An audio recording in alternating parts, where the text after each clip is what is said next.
It is the internet's busiest pallbearer, and we are back with another music-heavy comic.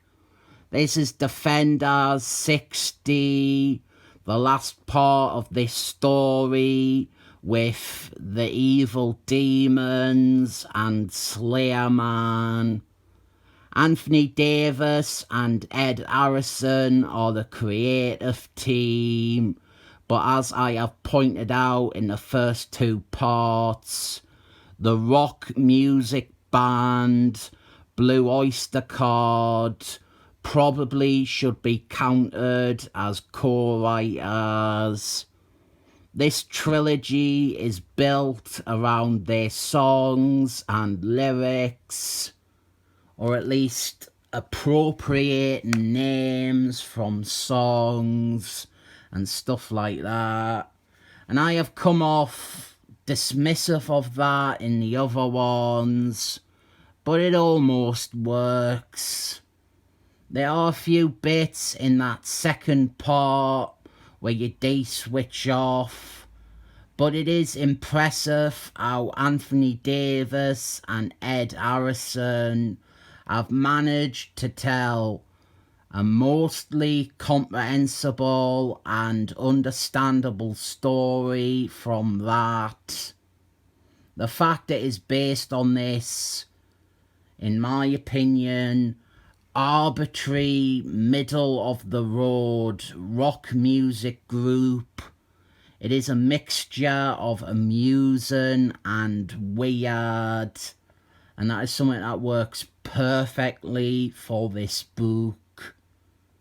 This issue is also the one that has the least pervasive of Blue Oyster Card references. This evil cult, they have summoned evil demons to Earth, and now the evil demons kill the evil cult. And I liked that. It is a simple idea that has been done before, but I like it here.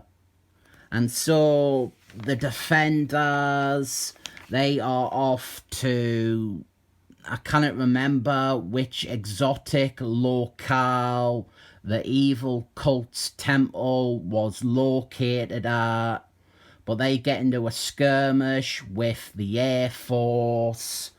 And so we get to see Hulk leap out of the Defenders plane and start smashing fighter jets.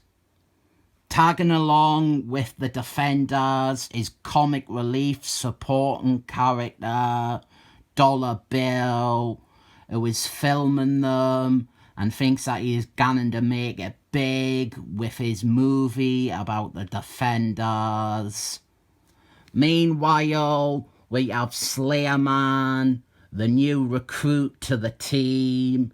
He is off fighting one of the evil cult's assassins. And I love the art on this page. It's a sort of concept thing that I think works well on this book.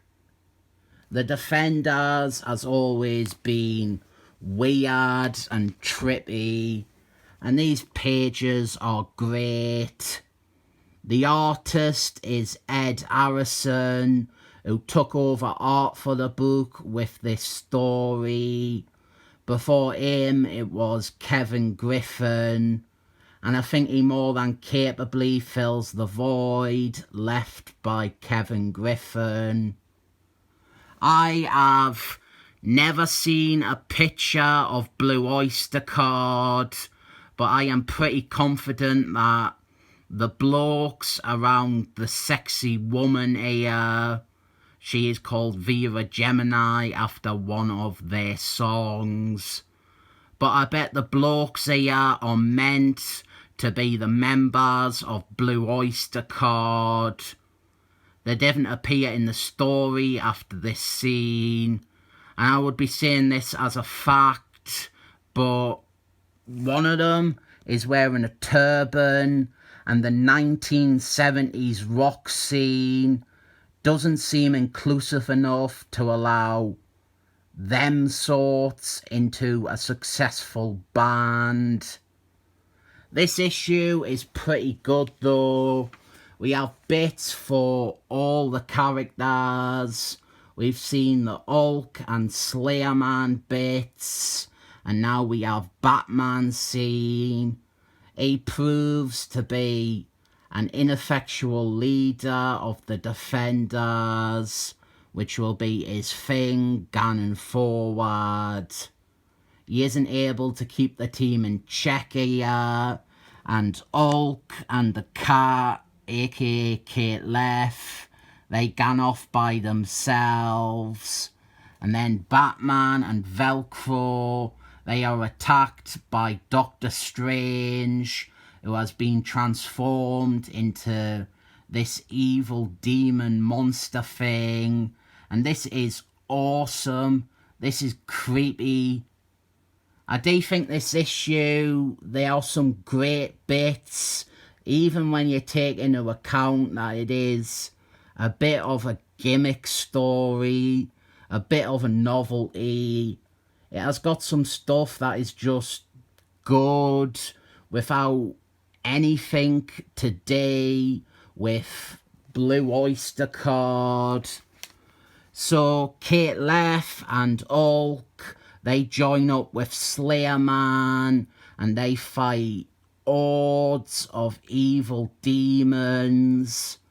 Slayer Man makes use of Hulk's rage by teasing him and taunting him and then directing him towards the right targets. And down here, Kate Leff, she takes out the assassin Slayer Man was fighting, and then she steals the assassin's cloak. This is a minor part of this page, a very small part of the scene, like an afterthought. But this stolen cloak is actually incredibly important to the resolution, and it will remain in the book longer than Slayer Man does. Then we have the Velcro scene, which is great. She is having to face a deformed, monstrous mutation of Doctor Strange, and she cannot bring herself to fight him, even though Doctor Strange is in pain. He is begging to be put out of his misery. She cannot do it because it is her friend.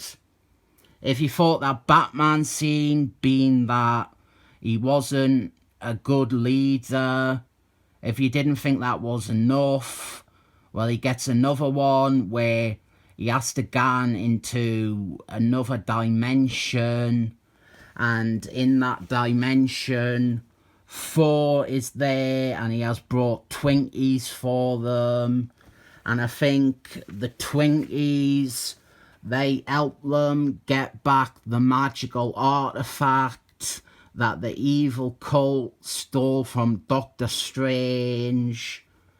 And we have a proper DC Bronze Age style ending, where once the bad guy is defeated and the action is over, it suddenly ends. Kate Leff, she uses that cloak to engulf Vera Gemini, and it is over. I do think this is a bad ending. We needed a little bit of fallout. It doesn't feel satisfying to not... I don't know.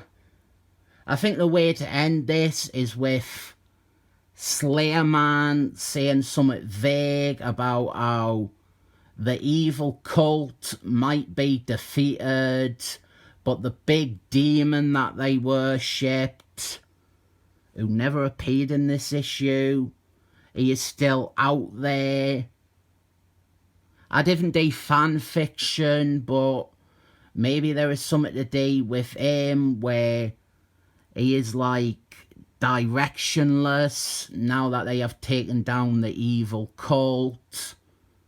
Or maybe even do something where he feels like a failure since it wasn't actually him who stopped the bad guy, it was Kate Leff. So maybe do something about him thinking how he failed. I don't know. Just didn't end it immediately after the bad guy guns down. It's not an ending moment in this. When Hank Scorpio killed himself, that was an appropriate time to employ this trick to cut out early and do the fallout at the start of the next issue. This one isn't. This was Defenders 60 by Anthony Davis and Ed Harrison, with technically a plot assist from Blue Oyster Card. It is a funner story than it has any right to be. At its basic level, we just get to see the Defenders fight a bunch of evil demons and get a new member who will show up in a later run and have a great character arc. 7 thumbs up.